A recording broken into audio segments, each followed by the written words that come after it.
welcome back to Quick Shots. I'm your host, Mick Chambers. I'm here with Raymond Huang, fresh off of the Las Vegas circuit, and also there was something else you did too. I can't remember. I'm drawing a blank. Uh, Lancaster Classic champion. I'll get there. yeah, there's that. I thought Remember we were that? talking about 3D. Yeah. We should talk about 3D too, because I'm interested in what, I'll ask you that too here a little bit later on, but just want to remind everyone that's in the comments section that's watching along, don't forget to say hi. Just leave a comment saying, hey, Ray, how you doing? And let's get this Reginald shit out of the way right off the get go. I don't know if you're embracing it or what's going on with that. It was a kerfluffle. I'm not going to lie. But tell me how you feel about that, and then just let's not talk about it the rest of the time. It's I don't know. They got my name wrong. Maybe it's because the Italian came from Reggiano, Italy, or something. Maybe that's it. But it Yeah, happened. I mean, I've dude, it wasn't even dread. I'm gonna say they tried to sabotage the Canadians from winning.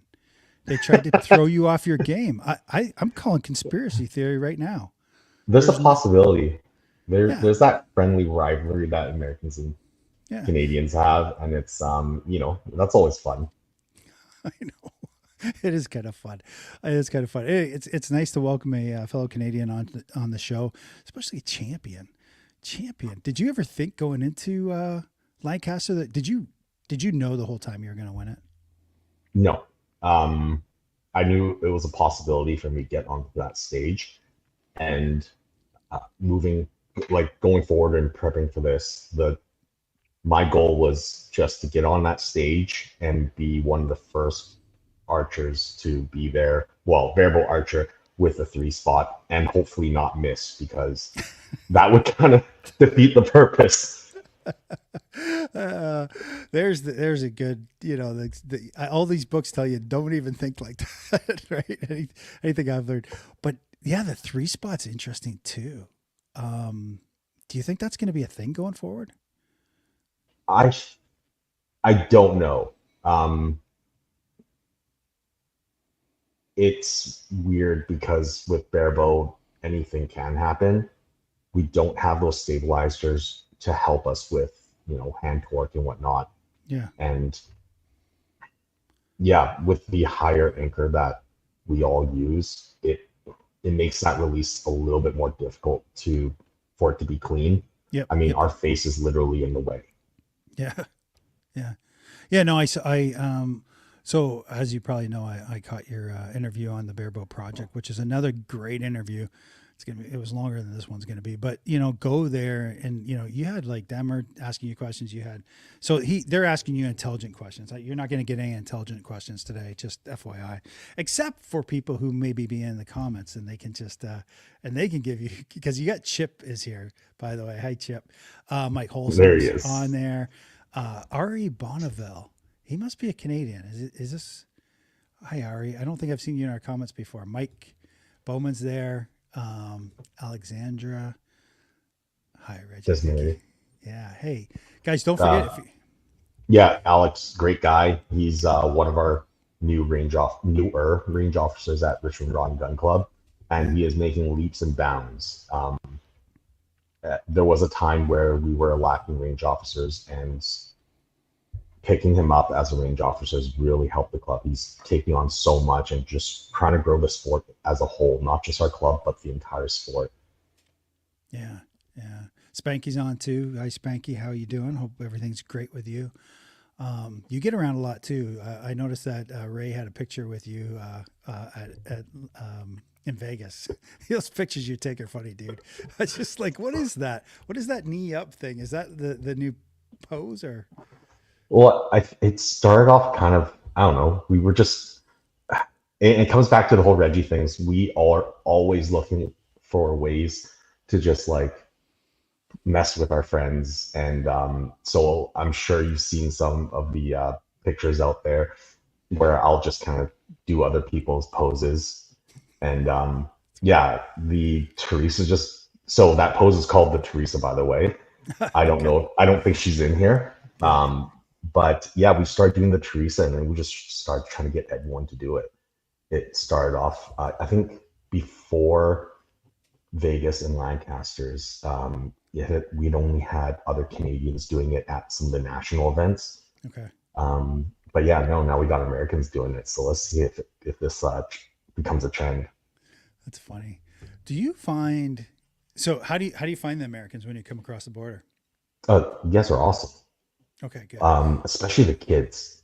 Yes, sir. No, sir. Yes, ma'am. No, ma'am. I mean, I didn't get the ma'am part, but um, they're so cordial and polite that it almost makes me feel bad. Yeah, yeah, yeah.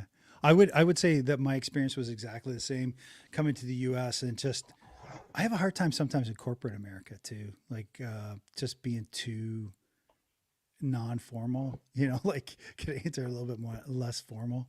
I would say so. Yeah, it is interesting, and it kind of depends. I mean, U.S. is a big country, right? Just like Canada is a big country, and there's a lot of different places. So different strokes, different folks. I would say so. But you've been to Vegas here in the U.S. You've been to Pennsylvania. Any other states that you've visited? Well, last year I drove down to Vegas, so I mean, technically I've been to Idaho, I think Montana. There's Nevada, California, and it was a great drive. Loved it. I would have drove again if time allowed for it, but shooting Lancasters and then Vegas, it wasn't possible to make that drive again. Yeah, yeah, yeah. No, it's that would crush you in terms of all the travel. How long was it? How long did it take you to get down to Vegas from For Vancouver? the drive, Yeah, so I was 2 hours shy of making it a one drive. really. Yeah, I just got to a point. Well, so I'm driving and it's like 2 a.m. and a good friend of mine, he was on the phone with me just trying to keep me company and keep me awake. And just before he had to go, he told me, yeah, there was a Canadian that was doing the same drive as you, driving through the night. He got sleepy and he went over a barrier and that was it. Oh no, And yeah, and so of course, like, this it's like 2, 3 a.m. and I'm driving and it's like, thank you for leaving me with that just before you're about to go to bed. I'm pulling over. I'm pulling over. Yeah. Nancy Copland from says hi. Best regards from Abbotsford, British Columbia, right in my neck of the woods where I used to live for a little while in Vancouver. I was in, sheesh, I can't remember. Where are you from in Vancouver? I live in Vancouver proper, so Oh, East Vancouver. really? Yeah, Really? Really? yeah. Oh, you're fancy like that. It's a really cool neighborhood. Everything is nothing's close or far. I Yeah. can reach almost anywhere in the GVRD. Well, it used to be half an hour. I think now it's about 45 minutes. Wow. Um, so it's really weird. Like everything's accessible, but you still have to deal with a 45-minute or 1 hour drive nowadays, right? It's a growing city. The road systems are limited to what they can expand to, so traffic's just getting worse and worse. But still love the city. Our backyard is absolutely amazing. We got mountain views, and I think I mean, we can go windsurfing half an hour away. We can go skiing half an hour away. If we want to go surfing, we can always hop on the ferry and drive off to Tofino and do some surfing. I Yeah. don't surf, but it's nice that we can do it. It's an option. Yeah. That's awesome. That's awesome. I live in the Midwest in the US now, and I can drive an hour, get out of the car and see the back of my head. It's that flat. So Wow. that's a joy, Yeah. Ray. That's It's different. I mean, and whenever I go traveling, I always miss the mountains. yeah. Um, it's just something I've grown up with, like in the backdrop, and it's weird not having them there. Yeah, Vancouver's a beautiful spot. If you've never been there, I highly recommend that you plan on doing that. I mean, it's nice to get out and see something in the on the Canada side too. Our money's, as Americans, we got our money's worth way more. So get out to Vancouver, enjoy it. It's kind of like Washington, but it's better and cheaper. And then you've got Vancouver Island too, right? And there's all kinds of great Yeah. stuff out there too. So you go see fair. Anyway, enough about where you're from and what you're about out there in Canada. Tell us a little bit about archery. How did you get into? Why did you decide to? So I want to paint the picture though. Like, did you grow up in East Van? I did. Yes. Okay, so it's a very maybe people don't understand this, but it's a very populated area, right, of Canada for Canadian standard by Canadian standards, and it's not rural at all. And so most people, at least the way we kind of think of it, is like, yeah, you grew up in a rural area, you grew up hunting, fishing, archery is just a natural progression. But for you, as a city, I'm going to say city kid, what got you into archery? Like, tell us that story. Uh, we were just supposed to meet up with a group of friends for dinner. One of our friends, I got off work early, and one of my friends was actually at archery. I was told that I can only observe that day because it was supposed to be a only drop-in day. Yeah, But I went there, watched. I thought it was pretty fun.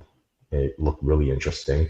So I asked the owner if I can participate. And I told him I understand if you say no because it's supposed to be for members only that day. yeah. He did say yes. Gave me a quick intro, how to shoot, how to be safe, how the line operated, and shot a couple of arrows. And I just fell in love with it. Never looked back since. How long ago was that? This was in December 2018. And I can remember in that first week, it wasn't a matter of how many days I was into archery, it was how many hours. So every session was an hour. And I remember shooting at Royal City. I had the bug. It was like somewhere between Christmas and New Year's, and I just needed to shoot. Nothing was open. I think I even called the city hall to see, hey, can I just go to a park and shoot? Let's just check these bylaws. Yeah, Obviously, we can't because we're in a city. yeah. I found this little range called Royal City, which unfortunately didn't survive COVID. And there I met Liz and Eric. Shout out to two other awesome range officers and absolutely wonderful people in the archery community. I met them, shot the range, and I was doing okay. Um, one of the other archers asked, "Wow, how long have you been shooting for?" And I remember telling him, 21 hours. I've been Like a shooting for baby. 21 hours. Yeah. Yeah. Yeah, you're counting in terms of like having a baby days. That's funny. 21 hours. Yeah, I think that's pretty amazing. So this inner city, so city kid goes to like a just happenstance, and then 5 years later ends up winning the Super Bowl of archery. How does that sit with you? Like, did you ever expect to be that good that fast? I Or it's I've always been pretty decent at whatever I was interested at, whether it be school. If I was interested in the subject, I can easily get a B or an A, and that's like with or without studying. So doing well in archery wasn't really a question. Um, I've also had some phenomenal mentors and other, mentors, coaches. That's around that area. mm-hmm, mm-hmm. So it wasn't hard to learn archery. It I think the interest and the community is what really keeps people in archery. If Yeah. the community wasn't strong here, I probably would have lost interest Okay. because during COVID, everything was shut down. There was no competitions. I stopped shooting for almost a year and a half, right? Just before COVID actually hit, that was the year I decided, you know what, I think I can go somewhere with this. I want to be more competitive. And I signed up for a national tournament. It was an indoor 3D shoot. Yeah. Um, but yeah, that shoot was planned for, uh, it was after the shutdowns. So unfortunately, that kind of put a halt on things. How did so it's interesting that you attribute, your longevity in archery to the people that surround you. I think that is really cool, dude. And then so basically what you're kind of saying is that those people that are around you kind of shared in your victory. So, Yeah, no, 100%. yeah, yeah, it's great. I think I don't know. I post a lot about just thanking the community and the people around me, and it's archers from beginners to the advanced to the experts to the coaches and the mentors.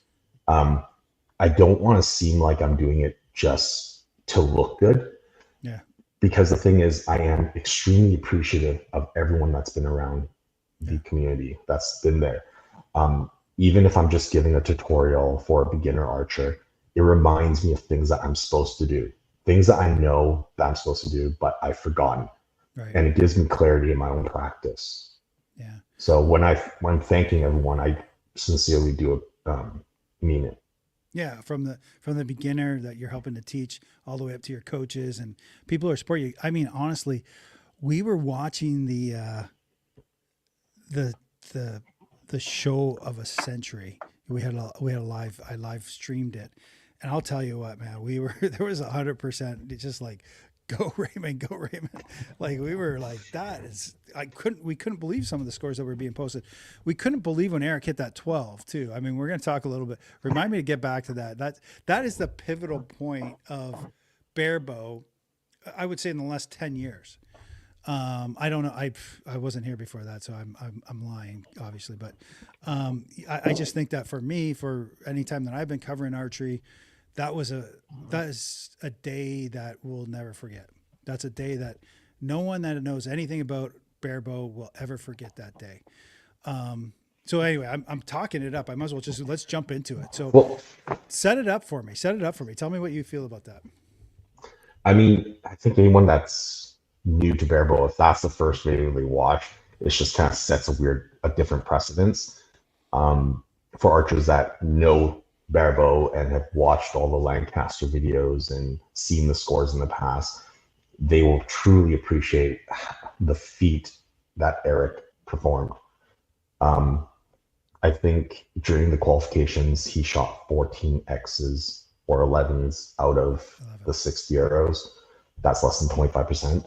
Plus, now he's in a extremely pressured scenario. It's a do or die. He's also has the stage. He's got the cameras, the lights. I figured at best that was a 15 to 20% chance, and that's what was actually going through my head at that one moment. I hit the 11, Yeah, 12-point lead. yeah. What are my odds of taking I this home? Yeah, I could just you hit the 11. We're like, okay, it's over. Yeah, it's over. No, wait, he's going for a 12. What? No. Yeah, right. Whatever. So I'm talking like, yeah, it's never gonna. Whoa! He just shot a 12. I mean, they don't even do that in recurve. They don't even do that in recurve. You know, like I was just blown away. And then, how did you feel when he hit that 12? Oh, I was in disbelief at first. It's the whole shock that he actually did it. Yeah, yeah, And when I kind of came to, which, I mean, it felt like an eternity for me, but I mean, we're talking about seconds, and I could not help but just celebrate that 12. yeah. That was, at that moment, I thought to myself, you know what? Doesn't matter what happens. At this point, we've both won. Mm-hmm. I put him in that scenario, and he's answered back. Like, we can't lose at that point. We're both walking. I mean, quite literally, we both walked away with money. Yeah, Um, and we're part of a scenario that happened that's going to be on YouTube. I mean, or forever, televised. forever. Yeah. So yeah. Yeah, I mean, you got to point to that as like, you want to see a really good Barebow shootout? Then go see this match, right? And then Demmer kind of coming up from the bottom and Oh, trying to yeah. make his way up there, and he was doing amazing. And Eric the whole time struggling to hold that string. I mean, I don't know if you've gone back and watched the video, but he struggled to hold on to the string. He was struggling with target panic. He was just struggling, and yet he was executing. Enough to keep up with you, which you were. I'll be honest, like you were solid as a rock. That's what you looked like to us. You know what? I think really it's just I ignored everything. Yeah, I went into practice mode. yeah, I was just shooting another training session with my coach or with the other teammates I have. the other range officers, right? That's what we do. We play a lot of archery games. We have fun, and we try to stress ourselves as much as possible when we're having fun, so that we can be ready for situations like this. Nothing can ever prepare you because all these situations are slightly different. Mm-hmm. But what we can do is put ourselves in a very uncomfortable spot and then, train to it. I just think, obviously I'm blown away, and everyone's blown away by your performance at Lancaster. Tell me what. So then I got to be honest with you, and I'm going to be real. So you did a fantastic job at Lancaster, untouchable, until Eric came along there, and then a week later you go to Vegas, right? And so you're the odds-on favorite to win Vegas.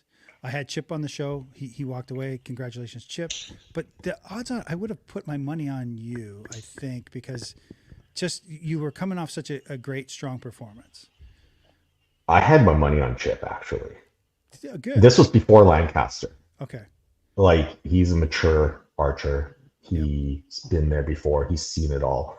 I figured anyone that's going to be able to excel in that kind of pressure was Chip. He's been shooting phenomenal scores. Whereas I knew walking into Vegas, it was going to be more difficult. Whether or not I put that pressure on myself, it was going to be there. I'm going to want to perform a certain way. And having expectations like that is what kind of hurts archers, right? Okay. Anyone who's competing, we need to set realistic goals that are achievable and not, you hear it all the time, aim for the stars, settle for the moon. And we do have to aim for the stars, but we have to stay humble and just accept the outcome, whether you win or lose. Mm-hmm, mm-hmm.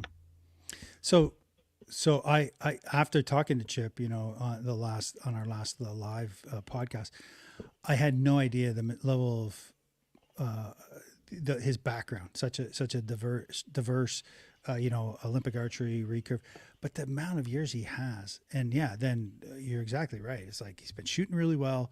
He's got all this experience, and he performed amazingly as you did at Lancaster. But it is kind of interesting to me. And again, it's Barebow, right? It's like, Yeah. how do you one weekend just take a ton of pressure, perform amazingly well, and then you go to the next tournament, you don't do as well, right? You don't do as well, but still had a good tournament, right? You still had good tournament at Vegas. I did. Yeah. I also just happy to stay above 270. I remember the first 2 days there was extra pressure, and I was thinking to myself, this has to be in the gold. This has to be in the gold, and that pulled me away from executing my normal shot cycle. It was day 3 where I kind of relaxed, and I just got back into my game, and I shot something that was more normal for me. Day 1 and 2 together, I only shot 8 X's. In day 3, I shot 9. Right, that's something that I'm more akin to when I'm in my space, in my groove. Right. Right. Well, anyway, you're still shooting phenomenal. What's next for you? Like, what is your next achievement that you're focused on, or do you focus on achievements, or do you just go, this is the next tournament I'm going to, or this is the next thing I'm going to do? Next tournament, what's the next event? I always like to support my local clubs. So anytime they put on 3D events or target events, I try to participate. Right now, I'm dealing with setting up my gear, getting ready for outdoor and 3D. Primary focus is going to be on 3D because I've made the selection for the Canadian team to represent Canada in the World 3D Championships. So that's priority. And it's now a matter of, can I add to that this year? There's also the 3D Worlds in Alberta, and it kind of feels weird not to go there as a Canadian. And there's also the Pan Am Games or the Pan Am Championships. I'd love to go there and shoot some barebow. Okay. Is that out in Halifax again? Was that in Halifax last year? I think that's the Masters. Okay. So I think we're going to somewhere in Mexico this year for the Pan Am championships. Pan Am. Okay. Dude, that's so you do you have a okay. How do you do it? How do you do it? Like, I mean, honestly, how do you say I'm going to go to three or four tournaments, five tournaments a year? Like, how do you make arrangements for that? How do you balance your life? I'm talking about work, and I apologize, I don't actually know what you do for a living, but how do you balance work, family, which you have a family, and archery? How do you get all that thing? How do you balance A really understanding wife. that? Um, it's tough um, because no matter how much time I spend with my family, every time I'm at the practice range, I can't help but feel that I should be with them. Hey, Mm. there's my wife right there. Oh yeah. Hi, Michelle. Hi, Michelle. Yeah, we love So them too. it's yeah, so it's really tough. There's always a lot of guilt when I'm away from my family. A lot of times I'm at a 3D event and I just kind of wish they were here to share the moment with me. Yeah. Um, it's just time spent financially. Uh, I try not to take anything away from my family. So whatever I can generate, whether it's just, passing on old gear, selling old gear and buying sells, Mhm. um, or selling hats. There you go. I try to keep the I Wait, try to wait, keep the wait. Archie money away. Wait, are you selling those hats? Are you serious? I You're will selling it? be.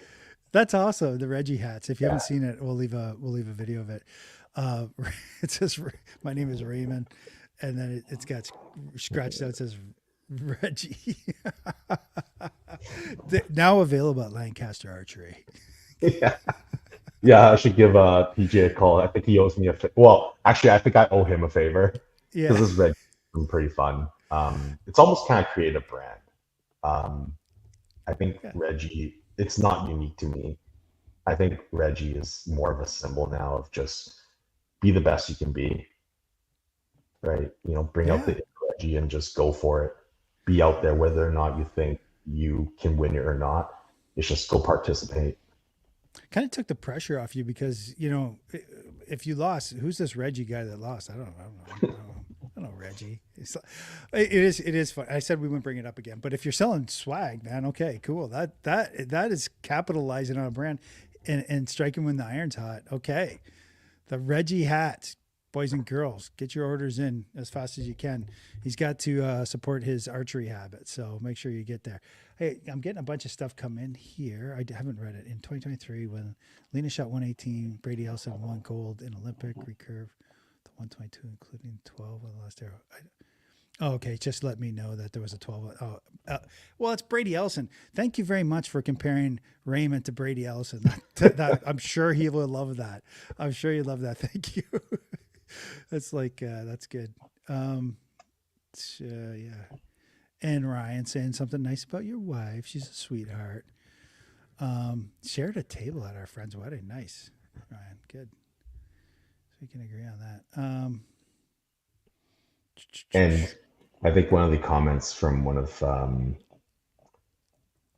from Kane Semanik, Yeah. shout out to him and his father for having an amazing bear camp. Um, it's Semanik. Oh, I can't remember for the life of me right now. But if you look up Semanik Sanctuaries, I think that's what it is. Yeah. These guys are phenomenal. They're there to teach young hunters what it's all about. And So, to note, I wasn't the one that missed the target. That was yeah. someone else, which I won't name. Yeah. Who's so you're a hunter as well. Yeah, I tried to hunt deer, but I realized that my patience and deer doesn't mix.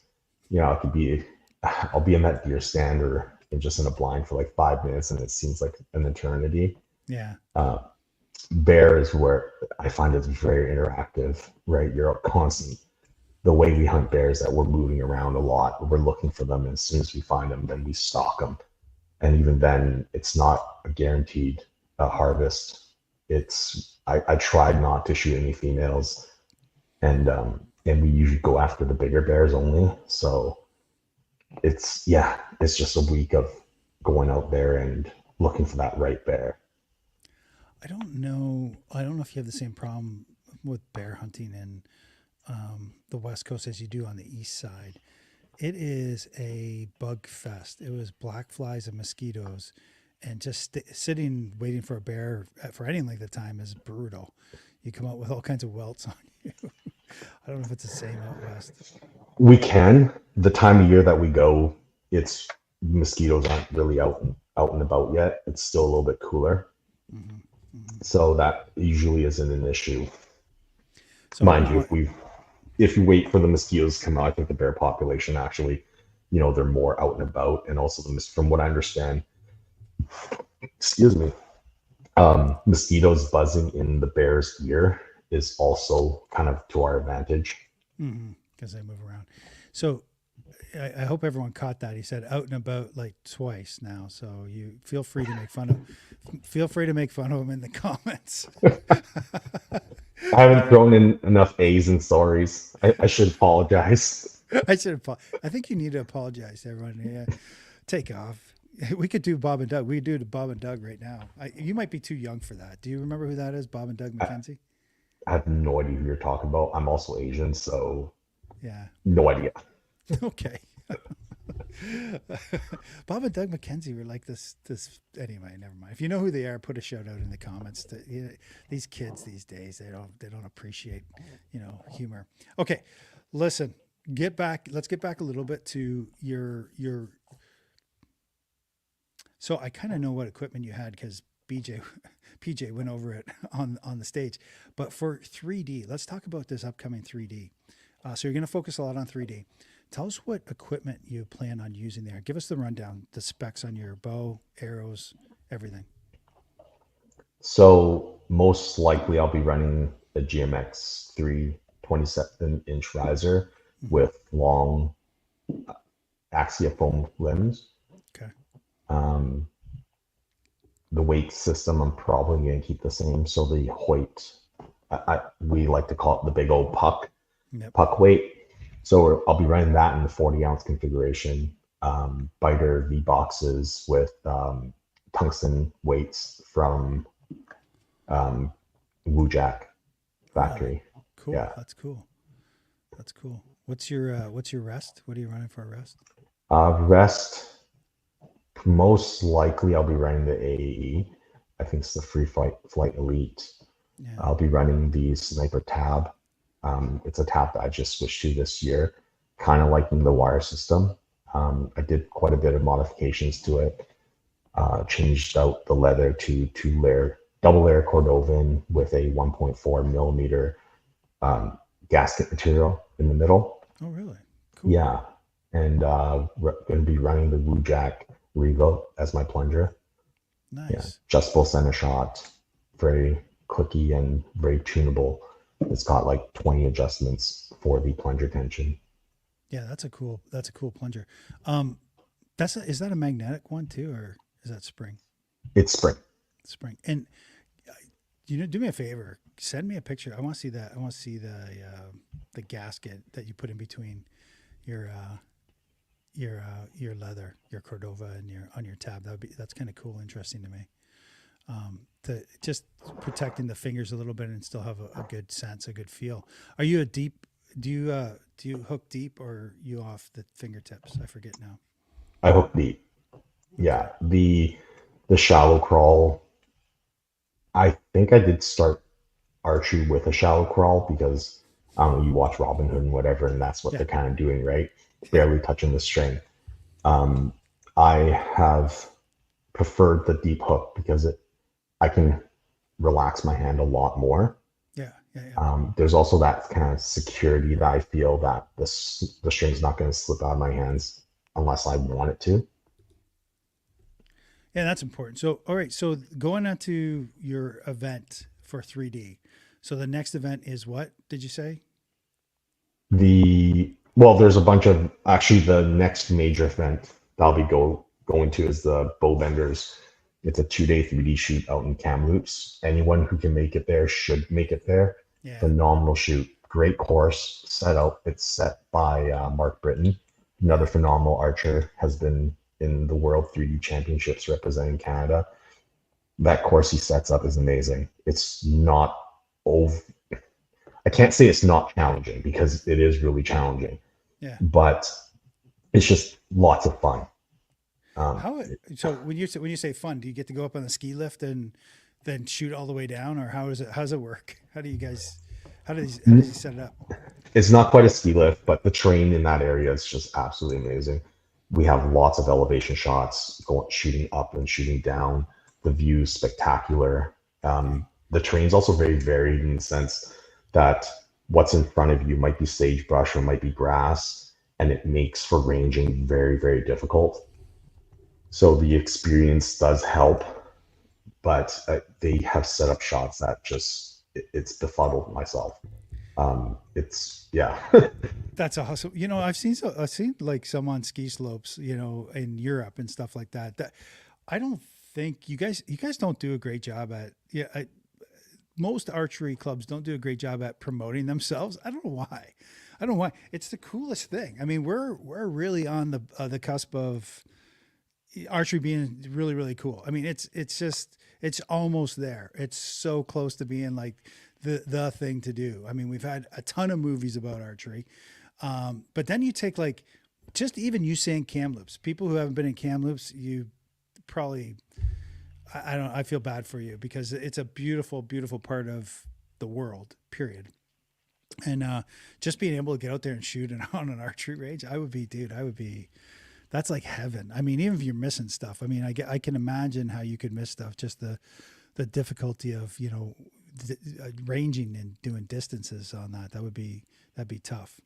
So are you? So you've already made the Canadian 3D team. Yeah, we did selections last year at our Okay. nationals. So because my score was good enough, um, I was able to make the team. Made had to go through selection still, and that went through. So now it's just a matter of the paperwork and fulfilling my part of everything. One of the things we have to do is we need to go shoot our provincials and our national events. So those are things I already planned to do anyways. Yeah. That's cool, man. That's great that you get a chance to represent Canada. So do you get? Yeah. Have you got the shirt already and everything? No, I don't think we get that until like closer to our departure. Is it designed by Roots? I am no, I don't remember. I swear I've seen Roots on there somewhere, Yeah, but I don't think it is. that's cool. I mean, I still every time I go home to Canada, I buy at least one Roots thing and bring it back, and people are like, "What the hell is this?" But you can get Lululemon here, so that's kind of cool. And I look great in Lululemon. I'm not even kidding. No, I'm not going to say no. dude. Okay. I got a question here from, which is funny. Like we have a good friend called Burnaby. His name's Burnaby. Do you know him? Do you know Yes, Burnaby? yeah, Yeah. I've seen him on Facebook. And I think the first time, I think I had Yaka on the show or something like that. Matt Yaka. Uh, and I said, "There's this comment from Burnaby or something." He said Burnaby. I'm like, because he knows him. I had no idea who this guy was, but I'll tell you, I like him. He's a good dude. Smart and funny. And he's asking. He sent in a couple questions. There's a couple questions here I want to get to. In terms of preparing for outdoor 3D unmarked competitions with drastic temperatures, morning till afternoon, explain your step-by-step skincare routine the night after to prepare to be in your field all day. Also, what Well, snacks? Also, what snacks do you bring? That's a two-part question. wait, what's the second part? Oh, let's do the second part after. Well, first we do a mud mask. It has to be from the Mediterranean, obviously, Yeah, and then yeah, we yeah, go into an exfoliator. yeah, yeah. It's just hydrating. It is definitely. Honestly, Yeah, it's all about hydrating, and it's tough. Climates like the Kamloops shoot, like it, you almost can you feel like you can never keep up with the water. yeah. So I'm drinking twice of what I normally drinking, and I still feel thirsty. Well, you do have fantastic skin, so that's important. And then, what's your go-to snack while you're on the course? I don't have a habit of eating on 3D courses, but it's probably something that I will start doing. I think one of the big things that kept me going through Lancaster is I had a couple bagels with me and a bunch of those little takeout or the individual portions of like cream cheese and peanut butter. Oh yeah, I love those. I Yeah, love those, man. I love those too. Are you a big Tim Hortons guy or no? Do you do Tim Hortons? I did, but they sold out. It's no longer Canadian; it's American. Oh yeah, And it nothing is. against the Yeah, Americans, but like yeah. it just doesn't have that same Tim Horton vibe anymore. You're Plus, the really, coffee's not as good as it used to be. yeah. That was a big change for them. They changed the roast, and so now if I want coffee, it's ethical beans. Phenomenal, phenomenal coffee. Great prices. It's called Ethical Beans in Ethical Vancouver. beans. You Yeah. guys got, you know what's another good reason for visiting? I'm sorry to talk a little bit about food since we're on the topic. Another good reason to go to Vancouver is they have the nikumaki roll, which just means like meat. They have weird. You guys have great sushi places, man. I'm just gonna say it's just like they come up with the craziest things at these Yeah. places. A photomaki, which is the big roll, the big roll, and Yeah. they have a meat one that Oh, that I haven't have. tried that. Oh, I had one downtown Vancouver, West Van. It was in Oh, West Van, but yeah, it's amazing. Christian M says you're a phenomenal chef. Is that true? yeah. I like to feed people.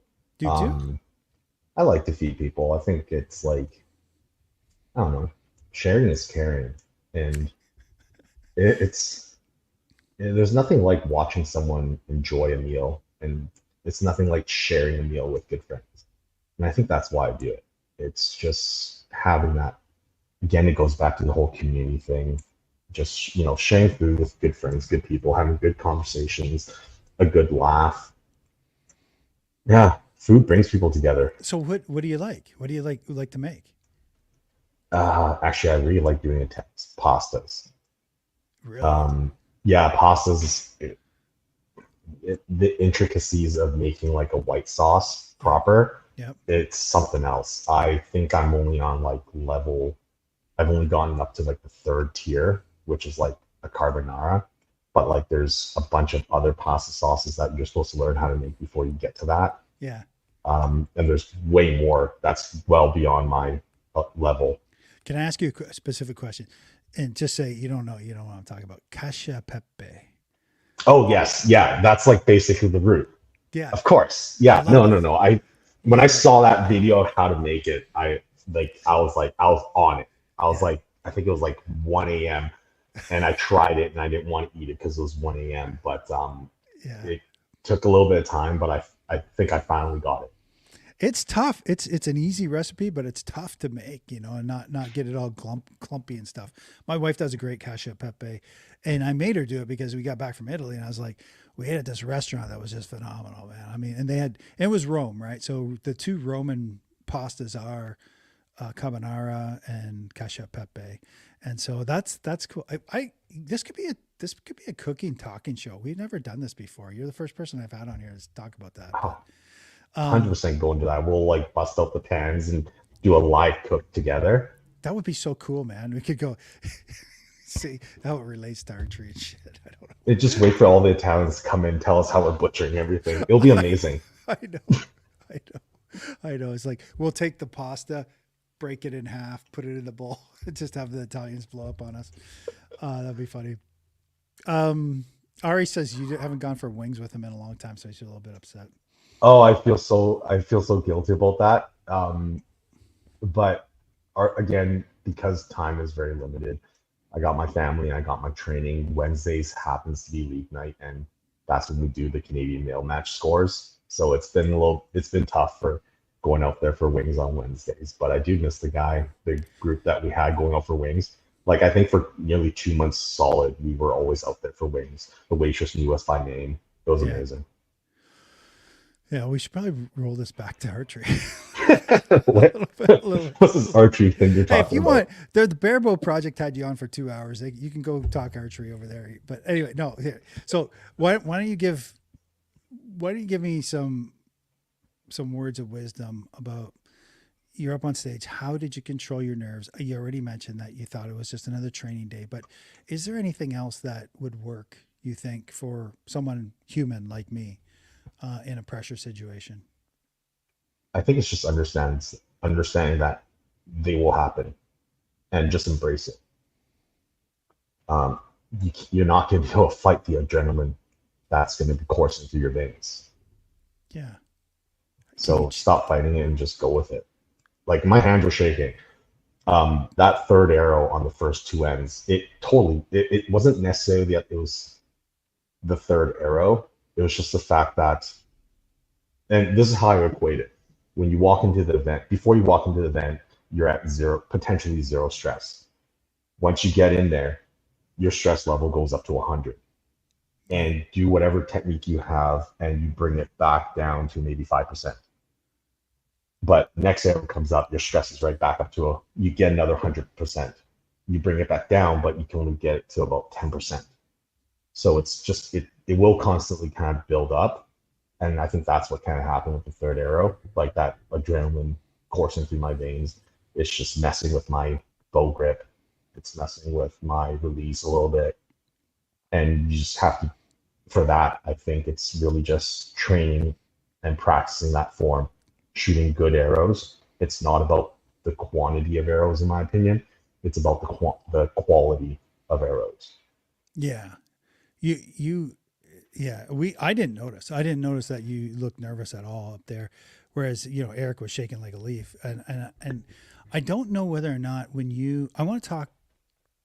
We should talk about your shot process too in a second here, but Karen? Sorry, Karen.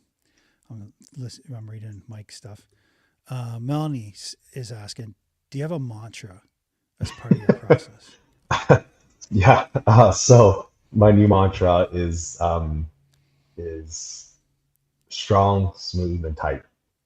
And I actually ripped that off from the, I was watching, I think it was Paris, about a month and a half, 2 months ago. Casey Kaufman was shooting, Yeah. and every time they zoomed in on her to actually show her shooting, Yeah. you could hear the coach in the back just saying nice and smooth, nice and smooth. And that resonated with me. Yeah. My mantra constantly evolves.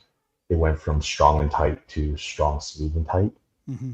Right? Because that smooth, I think trying to execute that shot smooth helps to calm me down. Right? Just reminds me to pace myself. Yeah, as long as it's not something dumb like make it look good. Oh, I've had worse. I've had worse mantras. I've had worse mantras. Like I can't say this on camera. That's Matt Yaka though. The Godzilla. He's like make it look good. Oh, he always looks good. He has to do his blue steel. As I long as he's in know. blue steel, man always looks good. It bothers me. He's so pretty. It's weird. It's just weird for a dude to look that pretty. Anyway, anyway. Make it look good. Shut up, Matt. You always make it look good. We don't have to worry about that. Just seeing if he's still listening. Okay. All right. That's funny. Shot process. Walk me through your shot process. So you got your mantra, but from start to finish, you're on the line.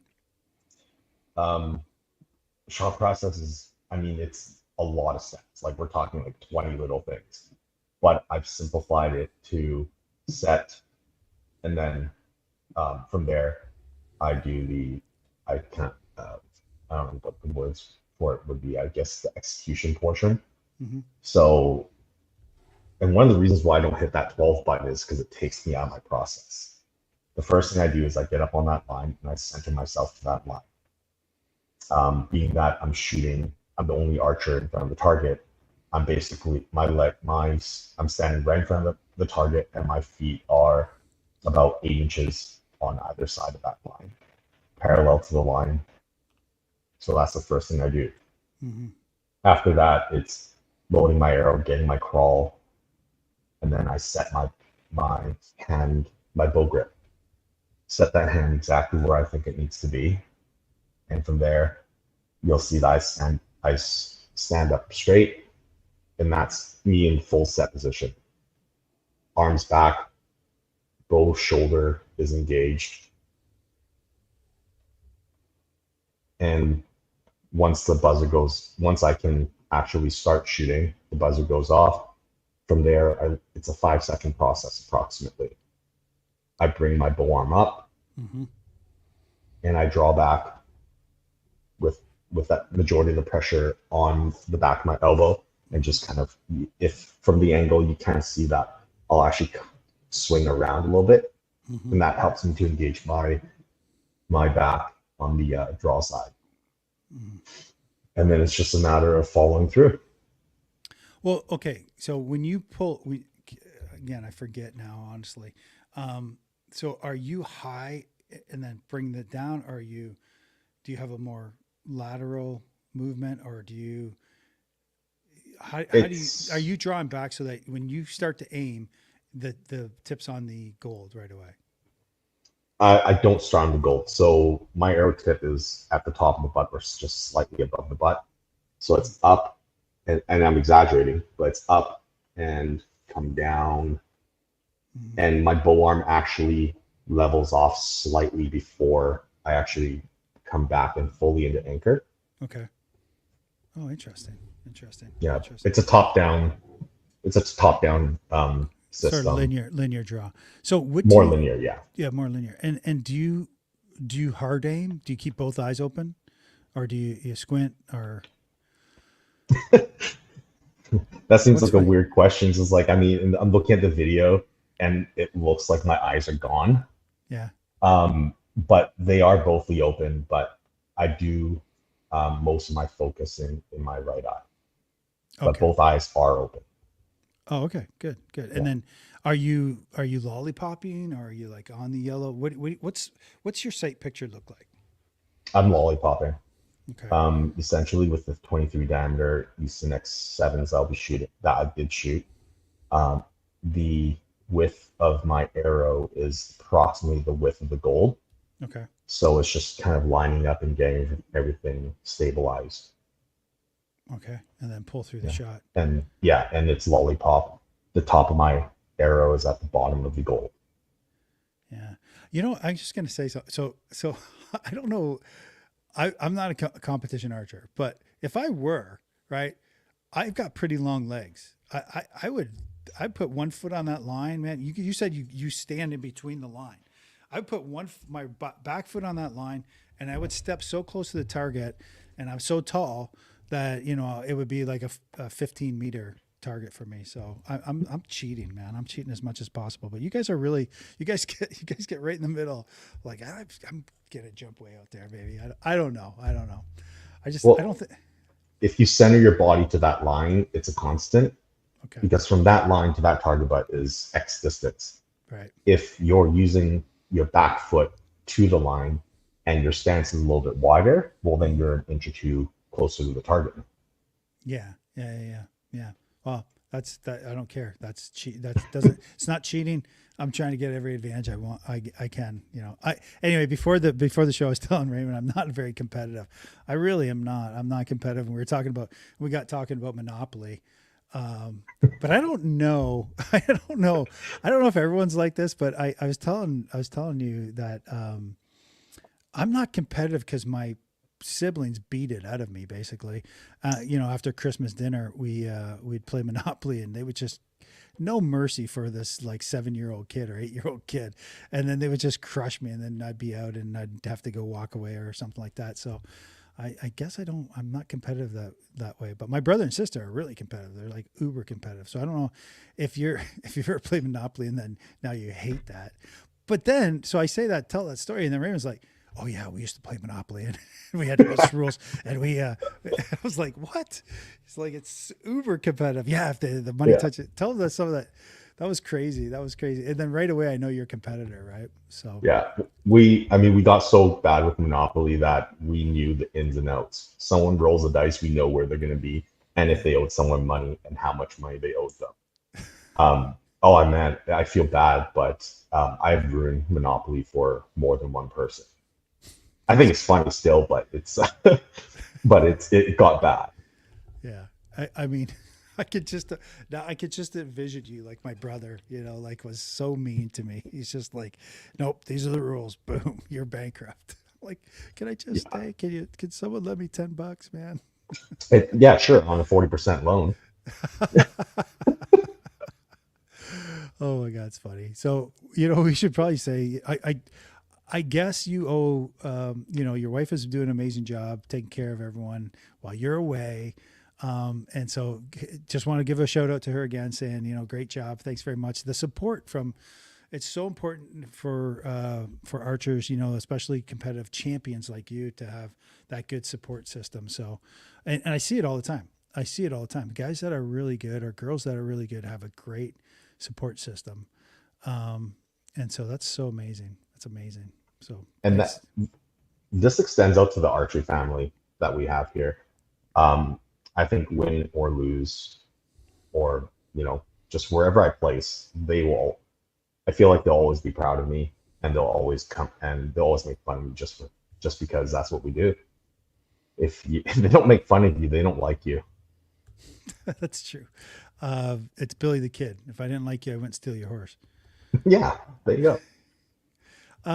I'm just typing in the comments. Any questions out there? Anyone want to ask the champ a few questions before we start to wind down things here? We're almost getting at the hour mark, which I like to keep it down under an hour.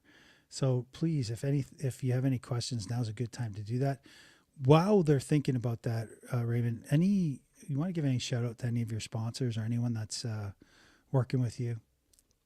Uh, Wu Jack, Wu Jack Factory, phenomenal. They're a phenomenal company. They've made an amazing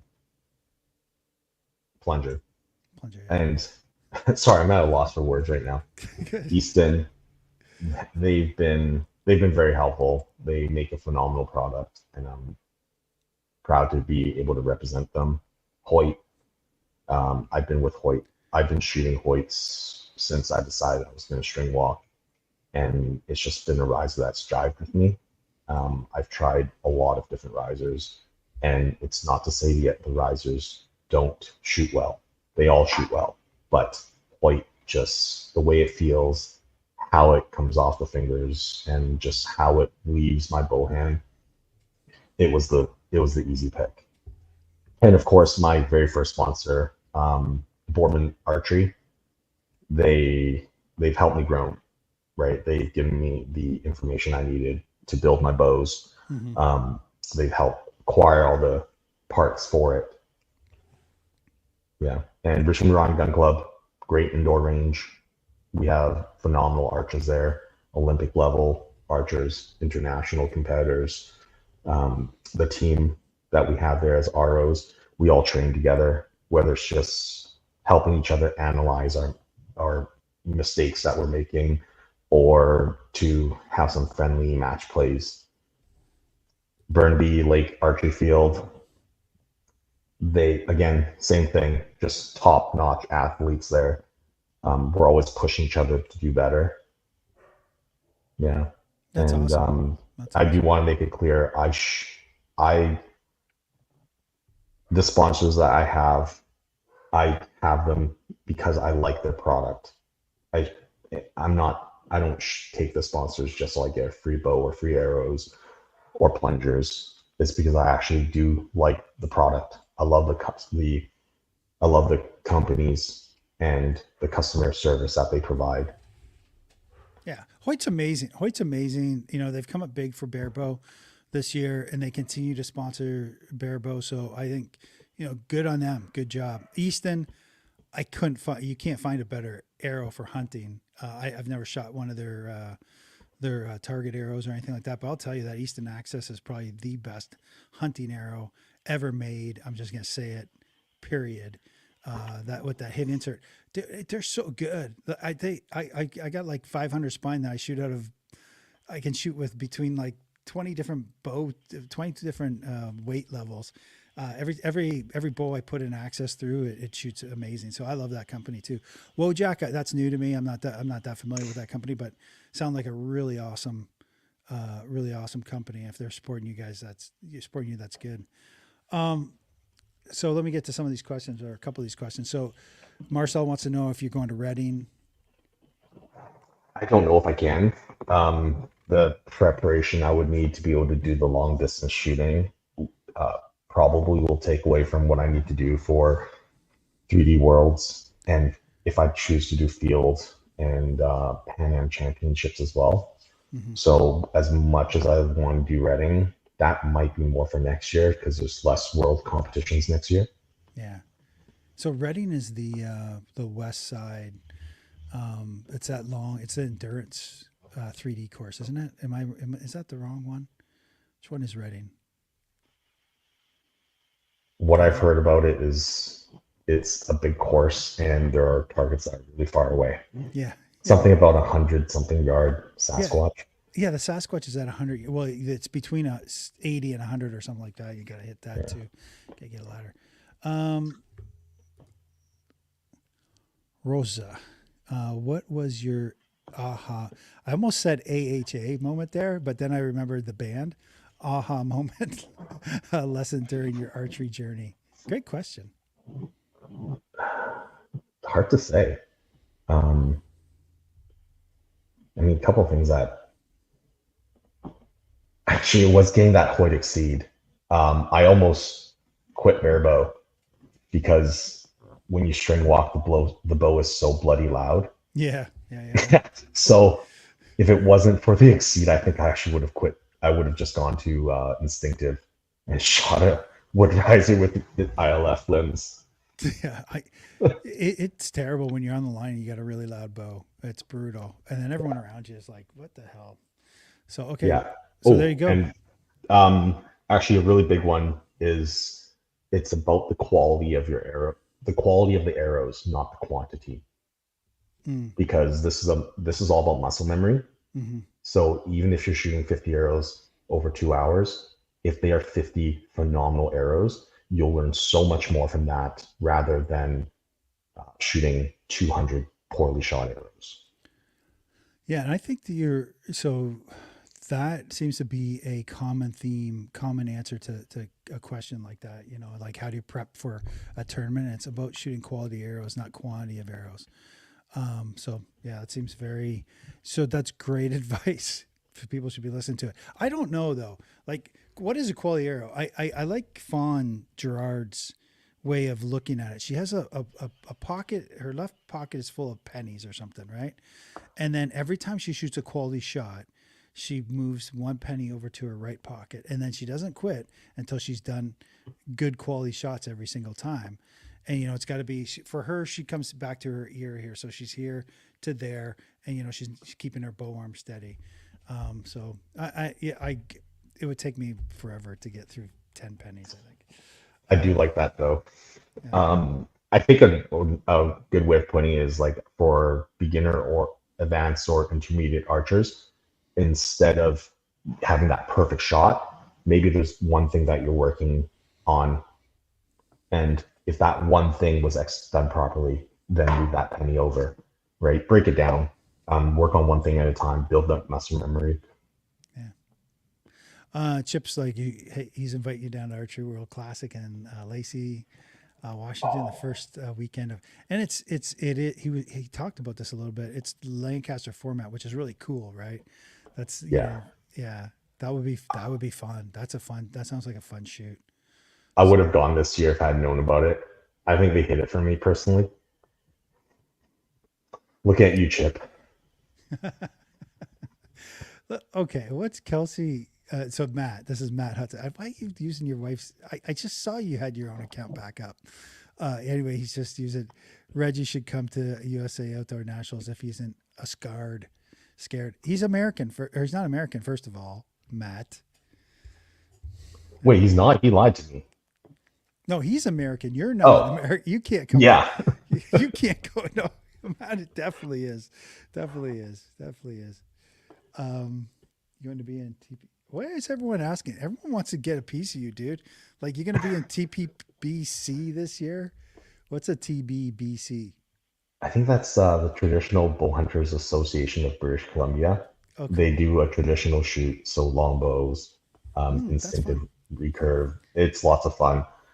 I think, unfortunately, that with what I'm trying to do this year, a lot of shoots. I really have to pick and choose my shoots, and unfortunately, I think TBBC is held at a time that I'm unavailable because of training.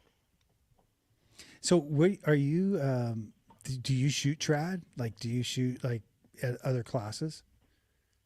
I I so I'll bring out my compound if I'm just burnt out from Barebow, and I'll shoot some 3D courses with the compound. Um, it's not something that I practice regularly, but I mean, I kind of figure if you can shoot a Barebow, you can shoot anything else. Maybe not as good, Mm, right? There are tons of guys that would just wipe the floor with me uh, with compound. Uh, I do like pulling out my longbow with wood arrows. Uh, don't like to because like, they tend to wood arrows are so fragile, oh my and the gosh. amount of time you put into building them, making them really pretty. Every time you Yes. lose an arrow, it's like losing a part of your soul. It hurts. It does Yeah, absolutely hurt. I'm getting into it. I'm trying to shoot longbow. I'm shooting wood arrows. I'm like, you make one mistake and you're just like, like typically you don't have to worry about that arrow, but every time you walk up to the target, you're like, I missed this one, went over its back. You go look at it and make sure it's not broken in half, but it's so expensive to shoot wood arrows, man. yeah. Raymond can win the open part of U.S. Outdoor Nationals. All right, there you go. Actually, Mozu had a really good question. If you scroll back up, What was it? it was sent at 5:32. How do you know that? I saw it earlier, and it just we didn't get to it. Oh shit! I don't think it lets me go. Okay, I don't know. 5:32. So that's 7:32 for me, right? Yeah, Seven in here. What was it? At least we can all agree on the last name. In 2023, when Lena shot 118, this is the only one I had from 2023. so it says about accuracy in barebow. Okay. How much is that determined by bow arm and draw hand? Yeah, go ahead. Answer that. Oh, That's it has fine. I think bow hand. I mean, outside of just being consistent, um, bow arm and draw hand it's what's going to make or break you. If you drop your bow hand, you can drop the shot. Yeah. If there's excess pressure in your bow hand, you can heel the bow and your arrow will fly hot. If you collapse your bow hand, your arrow can jump to the right as a right-handed archer, Yeah. right? If you have a if you're not fully expanded on your bow arm during execution, that expansion might jump to the left, and then it'll throw your arrow to the left. So I asked you what your shot process was. You were very, you had 3 points to it, but there's got to be other parts that you're just doing subconsciously, or you're doing, but you're not telling us. And that is setting that hand, right? You're setting your Yeah, grip. You're setting your grip. You're setting your hook. You're keeping constant pressure as you're pulling back. Now I'm hearing a lot more archers tell me.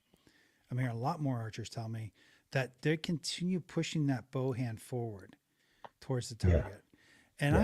I thought that was an old thing and that we don't do that anymore. But I know a lot of archers are doing that now. Good archers, like great archers. One thing that's really helped me is this. So if you center your hand to your nose, Mm-hmm. you should have equal pressure on both hands. Yeah. And so once that string slips or your hand breaks, ideally you see that your knuckles are in the same distance away from your nose, Yeah. right? That's that push pull everyone's talking about. Okay. So, I mean, this, if the left is my, well, so left is bow hand. I don't know Yeah. how you guys seen this, but if this breaks a little different, Yeah. then you might have just pushed too hard and not pulled enough. That can throw Okay. your body alignment off. Okay. If that happens with your draw hand, well, you might have actually just put way too much juice into the release, pulled that string a little bit too far back, and again, you're shooting hot. Hmm. So Yeah. yeah, your bow arm, draw hand has everything to do with your accuracy. Yeah. Yeah. I can completely see that, and it's just that's what makes barebow special, right? It's because they're so it's so finicky. It's so finicky. And you know what I'm seeing watching all you great guys shoot, that there's a bunch of different ways to get good or score good. And sometimes it looks pretty, sometimes it doesn't. And sometimes it works, or a lot of times it works for people different ways. So, we saw some archers. I forget the fellow's name, who shoots with two fingers and one finger sits on the nock, right? And we've seen people pluck and still be really good, really strong. It's just about consistency, I think, and finding your shot. Matt wants to know: do you use same anchor when you use longbow? Exact same anchor. Yeah, Exact same. Not I wear finger sling so I don't drop my longbow. I use the exact same tab. Paul Donahue. Yeah, 3 under, same anchor, just right underneath my cheek. Yeah, that's really close to being under your jaw. It's getting close. Yeah, you're not very not high at all. You're not high at all. I've tried it. Wrapping my hand around in the front of my cheek just doesn't jive with me. Yeah. It's always felt a little bit awkward. And yeah, from as far as I can remember, from when I started, I've always just naturally gone here. Mm-hmm. Yeah. Yeah. Well, it's working like crazy. I love this. I love this. Daddy, we love you, from Jasper and Lydia. Okay, Lydia. Reginald. Sorry. It's all good. Dude, that's so sweet. Again, that support system is incredibly important for all our athletes that are at your level. So that's awesome, man. Hey, we're at time, a little bit over. I want to thank everyone who came out and listened and who participated. I really, really, really do love it when you guys leave comments and ask questions, because it makes my job so much easier, obviously. And I loved having, amazing guests. Raymond, you're phenomenal. Just a shout out to you. So thank you very much for giving us one of the best shows in Barebow this year. I don't know how else to thank you other than just say thank you. You did not disappoint. You guys, that show that you and Eric put on was just, and your shooting all the way through Lancaster was phenomenal. We just really appreciate such a great performance by a great archer, man. And I wish you every bit of a success in the future, especially representing my home country, Canada. So I want you to kick all the American, they're already gone. So kick all the American butt you want, kick them. Thanks very much, everyone, for staying in. Thank you, Raymond. We'll catch you in the next one. Anyway. Thanks for having me. You're welcome, brother. Hunt the good stuff. We'll talk to you soon.